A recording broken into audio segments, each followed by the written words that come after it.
PV. സത്യനാഥിന്റെ കൊലപാതകം നിഷ്ഠൂരമെന്ന MV. Govindan master. കൊലപാതകം വ്യക്തിപരമായ കാരണങ്ങളാലെന്നാണ് മനസ്സിലാക്കുന്നതെന്ന് സിപിഐഎം കോഴിക്കോട് ജില്ലാ സെക്രട്ടറി പി. മോഹനൻ മാസ്റ്ററും പറഞ്ഞു. കൊയിലാണ്ടിയിൽ നടന്നത് നിഷ്ഠൂര കൊലപാതകമെന്ന് സിപിഐഎം സംസ്ഥാന സെക്രട്ടറി എം.വി. ഗോവിന്ദൻ മാസ്റ്റർ പറഞ്ഞു. സമഗ്രമായ അന്വേഷണം നടത്തി പ്രതികൾക്ക് തക്കതായ ശിക്ഷ ഉറപ്പാക്കണമെന്നും ഗോവിന്ദൻ മാസ്റ്റർ ആവശ്യപ്പെട്ടു. സിപിഐഎമ്മിൻ്റെ ഉത്തമനായ സംഘാടകരും ജനങ്ങളുടെ ഏറ്റവും പ്രിയപ്പെട്ട നേതാവുമായിട്ടാണ് സത്യനാഥ് കൊയിലാണ്ടി പട്ടണത്തിൽ ചുറ്റുവട്ടങ്ങളിൽ പ്രവർത്തിച്ച് വരുന്നത്. ഒരാളെ ഇപ്പോഴും പോലീസ് പിടിച്ചിട്ടുണ്ട്.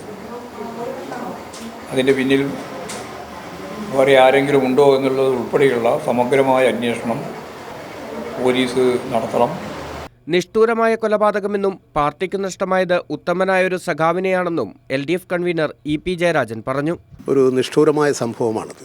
പാർട്ടിയുടെ ഒരു ഉത്തമനായ സഖാവ്, ഒരു പൊതുപ്രവർത്തകൻ, അദ്ദേഹത്തെക്കുറിച്ച് ഒരു പാർട്ടിക്കാർക്കും വ്യത്യസ്തമായൊരു അഭിപ്രായം പറയാൻ കഴിയുന്നതല്ല. കൊലപാതകത്തിന് പിന്നിൽ വ്യക്തിപരമായ വിരോധമാണെന്നാണ് മനസ്സിലാക്കുന്നതെന്ന് CPIM കോഴിക്കോട് ജില്ലാ സെക്രട്ടറി പി. മോഹനൻ മാസ്റ്റർ പ്രതികരിച്ചു. 7 വർഷം മുൻപ് പാർട്ടിയിൽ നിന്നും പുറത്താക്കിയ ആളാണ് ഇപ്പോൾ പിടിയിലുള്ളത്. പാർട്ടിയുമായി യാതൊരു ബന്ധവും അതിനുശേഷം ഇയാൾക്കില്ല. പോലീസ് സമഗ്രമായ അന്വേഷണം നടത്തുന്നുണ്ടെന്നും മോഹനൻ മാസ്റ്റർ പറഞ്ഞു.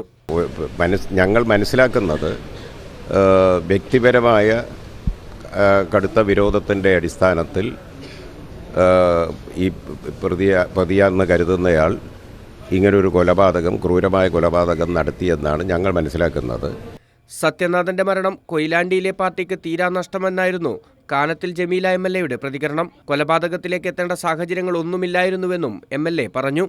ഒരാളോടും ഒരു വ്യക്തിവൈരാഗ്യം ഉണ്ടാവേണ്ടുന്ന ഒരു കാര്യം അദ്ദേഹം ചെയ്യാറില്ല. സാധാരണയായിട്ട് ആരെന്ത് പറഞ്ഞാലും അത് കക്ഷി രാഷ്ട്രീയം പോലും നോക്കാതെ എന്ത് സഹായമാണോ ചെയ്തു കൊടുക്കാൻ പറ്റുന്നതെല്ലാം തന്നെ ചെയ്തു കൊടുക്കുന്ന ഒരു വ്യക്തിയാണ്. നാട്ടുകാർക്ക് ഏറെ പ്രിയപ്പെട്ട നേതാവിന്റെ കൊലപാതക വാർത്തയുടെ ഞെട്ടലിൽ നിന്ന് നാട് ഇപ്പോഴും മുക്തമായിട്ടില്ല. News desk, Kairali news.